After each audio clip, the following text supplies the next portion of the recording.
Iron ಎನ್ನುವುದು haemoglobin ರಚನೆಗೆ ಅತ್ಯವಶ್ಯಕ. ಹಿಮೋಗ್ಲೋಬಿನ್ ಅಂದರೆ ಏನು ಅಂತ ಕೇಳ್ತೀರಾ? ಅದು ರಕ್ತದ ಕೆಂಪು ಕಣಗಳಲ್ಲಿ ಇರುತ್ತದೆ. ಇದನ್ನು ನಾವು RBCs ಅಂತ ಕರಿತೀವಿ. ಇದರ ಕೆಲಸ ಏನು? ಇದರ ಕೆಲಸ ಏನಪ್ಪ ಅಂದರೆ ದೇಹದ ಪ್ರತಿಯೊಂದು ಕೋಶಕ್ಕೂ ಆಮ್ಲಜನಕ ಅಂದರೆ ಆಕ್ಸಿಜನ್ ತಲುಪಿಸುವಂಥ ಒಂದು ಕೆಲಸ ಈ ಐರನ್ ಮಾಡುತ್ತೆ. ಐರನ್ ಇಲ್ಲ ಅಂದರೆ ಹಿಮೋಗ್ಲೋಬಿನ್ ಕಡಿಮೆ ಆಗುತ್ತೆ. ಹಿಮೋಗ್ಲೋಬಿನ್ ಕಡಿಮೆ ಆಗ್ತಾ ಇದೆ ಅಂತಂದರೆ ರಕ್ತದ ಉಸಿರಾಟ ಸಾಮರ್ಥ್ಯ ಕುಗ್ಗುತ್ತೆ. ರಕ್ತದ ಉಸಿರಾಟ ಸಾಮರ್ಥ್ಯ ಕುಗ್ಗಿದರೆ ನಮ್ಮ ದೇಹದ ಶಕ್ತಿಯು ಕೂಡ ದಿನೇ ದಿನೇ ಕಡಿಮೆ ಆಗ್ಕೋತಾ ಹೋಗುತ್ತೆ.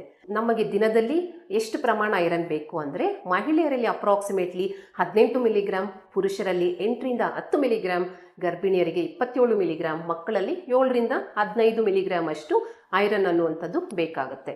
ಯಾವೆಲ್ಲ ಫುಡ್ಸಲ್ಲಿ ಐರನ್ ನಮಗೆ ಹೆಚ್ಚಿನದಾಗಿ ಸಿಗುತ್ತೆ? ಹಲವಾರು ಪೇಷಂಟ್ಸ್ ಕೇಳಿರುವಂಥ ಒಂದು ಕ್ವಶನ್. ನಂಬರ್ 1 ಬಂದಾಗ ಆಲ್ವೇಸ್ ಗ್ರೀನ್ ಲೀಫಿ ವೆಜಿಟೇಬಲ್ಸ್ ಇರುತ್ತೆ. ಹೆಬ್ಬೆ ಸೊಪ್ಪು, ಪಾಲಕ್ ಸೊಪ್ಪು, ಮೆಂತ್ಯ ಸೊಪ್ಪು, ಡ್ರಮ್ ಸ್ಟಿಕ್ ಲೀವ್ಸ್, ಇದು ನಮ್ಮ ಮನೆಗಳಲ್ಲಿ ಸಾಮಾನ್ಯವಾಗಿ ಸಿಗುವಂಥ ಒಂದು ತರಕಾರಿಗಳಂತ ಹೇಳ್ಬೋದು. ಅಪ್ರಾಕ್ಸಿಮೇಟ್ಲಿ 100 ಗ್ರಾಮ್ಸ್ ಬೇಯಿಸಿದ ಪಾಲಕ್ ಸೊಪ್ಪಿನಲ್ಲಿ 4 ಮಿಲಿಗ್ರಾಮ್ಸ್ ಅಷ್ಟು ಐರನ್ ಇರುತ್ತೆ. ಇವುಗಳಲ್ಲಿ ನಾನ್ ಹೀಮ್ ಐರನ್ ಇರುತ್ತೆ. ಇದು ವೆಜಿಟೇರಿಯನ್ಸ್ಗೆ ಒಂದು ಒಳ್ಳೆಯ ಆಹಾರ ಅಂತ ಹೇಳ್ಬೋದು. ಬಟ್ ಇದರ ಅಬ್ಸಾರ್ಪ್ಷನ್ ಹೇಗೆ ಅಂತಂದರೆ, ನಾವು ಯಾವುದೇ ಐರನ್ ರಿಚ್ ಫುಡ್ ತಗೊಂಡಾಗ ಅದ್ರ ಜೊತೆಗೆ ವೈಟಮಿನ್ ಸಿ ಕನ್ಸಂಪ್ಷನ್ ಕೂಡ ವೆರಿ ಇಂಪಾರ್ಟೆಂಟ್. ಅಂದರೆ ಇದನ್ನು ನಿಂಬೆ ರಸದ ಜೊತೆ ನೀವು ಬೇಯಿಸಿ ತಿಂದಾಗ ಅಥವಾ ಟೊಮೆಟೊವನ್ನು ಸೇರಿಸಿ ತಿಂದಾಗ ಇದರ ಅಬ್ಸಾರ್ಪ್ಷನ್ ಅನ್ನುವಂಥದ್ದು ಕರೆಕ್ಟಾಗಿ ಆಗುತ್ತೆ. ನಂಬರ್ 2, ಕಡಲೆಕಾಳು, ಬಾಯ್ಲ್ಡ್ ಚೆನ್ನ ಅಥವಾ ಚಿಕ್ ಪೀಸ್. ಅಪ್ರಾಕ್ಸಿಮೇಟ್ಲಿ 150 ಗ್ರಾಮ್ಸ್ ಅಷ್ಟು ಕಡಲೆಕಾಳಲ್ಲಿ 4.7 ಮಿಲಿಗ್ರಾಮ್ಸ್ ಅಷ್ಟು ಐರನ್ ಅನ್ನುವಂಥದ್ದು ಇರುತ್ತೆ. ಆ್ಯಂಡ್ ಇದರಲ್ಲಿ ಪ್ರೋಟೀನ್ ಕೂಡ ಇರುತ್ತೆ. ಇದು ಎಲ್ಲರೂ ಇಷ್ಟಪಟ್ಟು ತಿನ್ನುವಂಥ ಒಂದು ಫುಡ್ ಅಂತ ಹೇಳ್ಬೋದು. ನಂಬರ್ 3, ಸೆಸಮಿ ಸೀಡ್ಸ್ ಅಂದರೆ ಎಳ್ಳು. ಚಿಕ್ಕದಾಗಿ ಕಾಣುವ ಈ ಎಳ್ಳು ನಮಗೆ ಅನೇಕ ರೀತಿಯಲ್ಲಿ ಹೆಲ್ಪ್ ಮಾಡುತ್ತೆ. 2 ಟೇಬಲ್ ಸ್ಪೂನ್ ಆಫ್ ಸೆಸಮಿ ಸೀಡ್ಸಲ್ಲಿ ಅಪ್ರಾಕ್ಸಿಮೇಟ್ಲಿ 1.3 ಮಿಲಿಗ್ರಾಮ್ಸ್ ಅಷ್ಟು ಐರನ್ ಇದೆ. ಆ್ಯಂಡ್ ಈ ಸೆಸಮಿ ಸೀಡ್ಸಲ್ಲೂ ಕ್ಯಾಲ್ಶಿಯಂ ಕೂಡ ಇರುತ್ತೆ.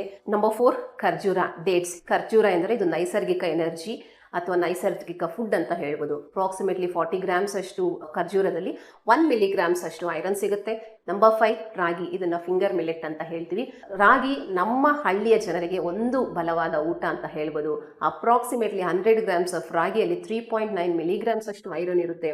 ಆ್ಯಂಡ್ ಇದರಲ್ಲಿ ಫೈಬರ್ ಕೂಡ ಹೆಚ್ಚಿನದಾಗಿರುತ್ತೆ. ಮಕ್ಕಳಲ್ಲಿ, ಮಹಿಳೆಯರಲ್ಲಿ ಕೂಡ ಇದು ಬಹಳ ಉಪಯೋಗಕರವಾಗಿರುತ್ತೆ. ನಾವು ಯಾವುದೇ ಐರನ್ ರಿಚ್ ಫುಡ್ ತಗೊಂಡಾಗ ಅದರ ಅಬ್ಸಾರ್ಪ್ಷನ್ ಅನ್ನೋದು ಇಂಪಾರ್ಟೆಂಟ್. ಸೊ ಕಾಫಿ, ಟೀ, ಈ ಕ್ಯಾಲ್ಶಿಯಂ ಟ್ಯಾಬ್ಲೆಟ್ಸನ್ನು ಐರನ್ ಒಂದು ಅಬ್ಸಾರ್ಪ್ಷನ್ಗೆ ಅಡೆತಡೆ ಉಂಟು ಮಾಡುತ್ತೆ.